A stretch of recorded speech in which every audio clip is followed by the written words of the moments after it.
يا ولد بسام. ايوه يا ولد خربانه الدنيا بالحافظه، عجبات حرب. قالوا لقيت جبل ذهب بالفرات. والله انا سمعت. خربانه الدنيا. نمشي ما زلنا احنا جينا اول شيء. خلاص نروح نقطنا شوي. زعما ما حدا خير من حدا يا اخوي. الفراج قريبه منه. راح نمشي يابا.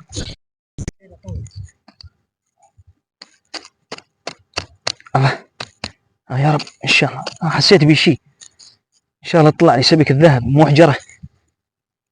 بسام ها خلاص لقيت ذهب وفضه. شوف فضه ولا قصدير. هاي قصدير هذه. وهاي ورقه شوكولاته من ايام العيد. امشي قلع امشي قلع من عندي. روح دور زين روح. نشفت الفرع.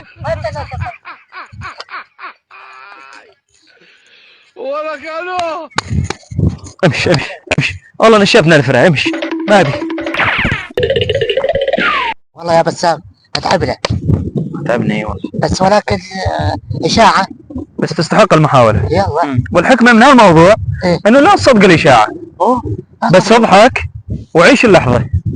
يلا على بيتنا يلا.